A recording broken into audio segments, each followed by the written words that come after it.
Okay, I am going to describe several applications of cost volume profit analysis.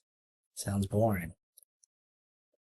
I don't even know oh man, what slide am I on? 26, so I need to go to 27. Bear with me. Where's 27? Here it is, 27. Okay, why am I not? Should we lower that? There we go. Margin of safety. Okay. Margin of safety. It's one thing to know break even, but what if we wanted to know how much do we anticipate selling this year and how far are we going to exceed break even? Because if I'm only going to exceed break even by a small portion, man, I'm going to be kind of nervous. The further away I am from break even, the more comfortable I feel. And I think there is a good slide. This is a really good slide, right? So on this particular slide, we're saying this is the break even, right? This is where my total sales line, the green line, intersects with the total cost, the red line. So over here, 1,000 additional units, the difference between revenue and costs, it's not all that huge. But if I go way out here, this number of units, it's the difference between my sales and costs are pretty significant. So what we're saying with the margin of safety is we're trying to figure out how far away are we from the break-even point. The further away, the more comfortable we feel. So I could go back to the margin of safety and we can at least just talk about the formula. And the formula is, this is what do I anticipate selling this year? What's my total sales? And then let's subtract from that my break even, and we'll divide it by my expected sales. So if my expected sales is 100,000 this year, and my break even is 80,000, then I think we're saying that the margin of safety is 20%. I can afford to come up 20% of my anticipated sales and still break even. That's a good number. Obviously, the higher the percentage, the more comfortable we feel. We've already kind of gone through this, so I don't think I'm going to go through it again. Okay, so my hot dog example. It's an awesome example. I love my hot dog example because I'm always thinking of food. But what is the problem with my hot dog approach, right? So we were saying I have fixed costs of 3,000. That's the rent on the facility. And then we said our contribution margin, I don't remember, I'm thinking maybe we were saying it was $2.70 in the first approach. And that was the difference between a hot dog that I would sell for $5 and the variable costs of $2.30 for a contribution margin of $2.70. Now think about it. If I went home, if I was working in consulting and I was making $20,000 a year, sorry, that would be terrible. If I was making $20,000 a month and I went home and I told my family, hey, I'm going to quit selling consulting services and instead I'm going to start selling hot dogs. And I sat down, did the analysis, and I came to the conclusion that we only have to sell 1,112 hot dogs to break even.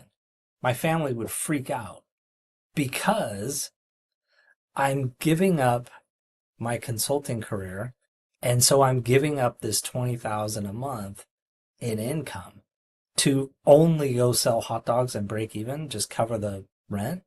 So I think what I have to do is I have to say, boy, you know what? We need to come up with a better approach.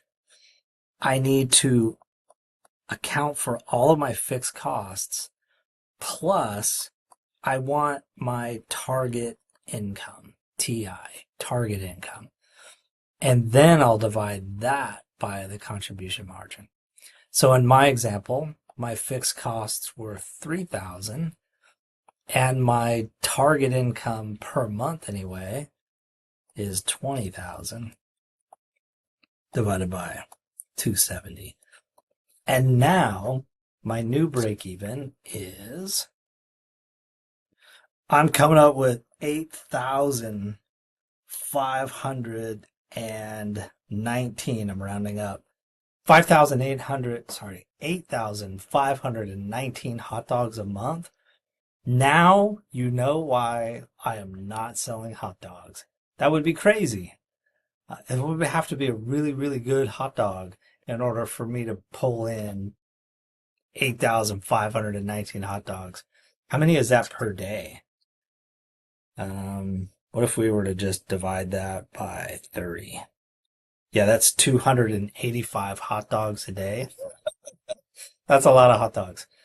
With no soda, no ketchup, no nothing, no chips, just a hot dog. No way. Not going to happen.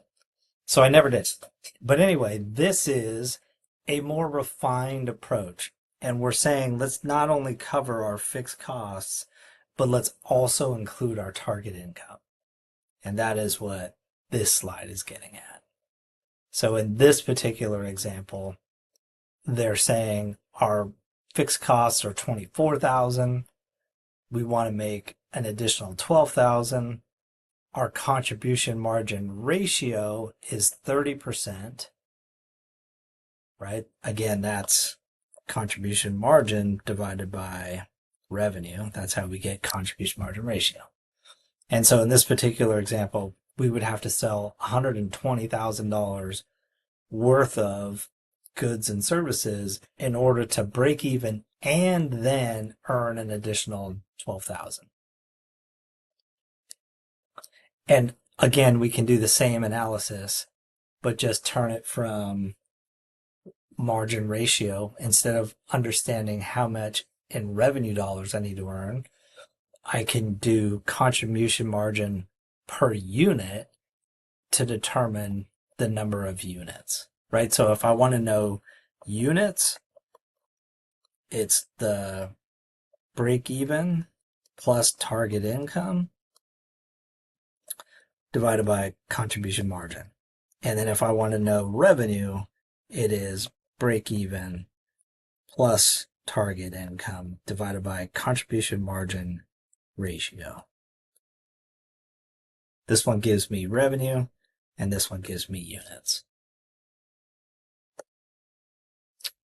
Alternatively, right? So again, they're using the contribution margin income statement to kind of like fill in backwards, right? So they're saying, hey, listen, if we want a target income of 12,000 and we know our fixed costs are 24, then I think we're saying our contribution margin is 36,000. And if my contribution margin is 36,000, what do my variable costs need to be? And what do my sales need to be? And I think I would need to know what's the contribution margin ratio. And if I knew the contribution margin ratio, right, which is what they are trying to do here, they're taking total contribution. So they're saying contribution margin divided by contribution margin ratio. And so 36,000 divided by 30 is 120. So then they back into this. And then you can easily cover this. 120,000 minus 36,000 contribution margin gives you your 84,000. Interesting. Is it important? It might come up in the homework, so you might want to go back to that. Break even point in sales dollars, I think we covered that. Break even point in dollars,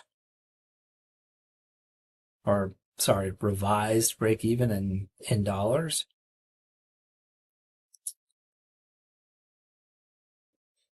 And then margin of safety. Covered all of that stuff too. I think we're in good shape.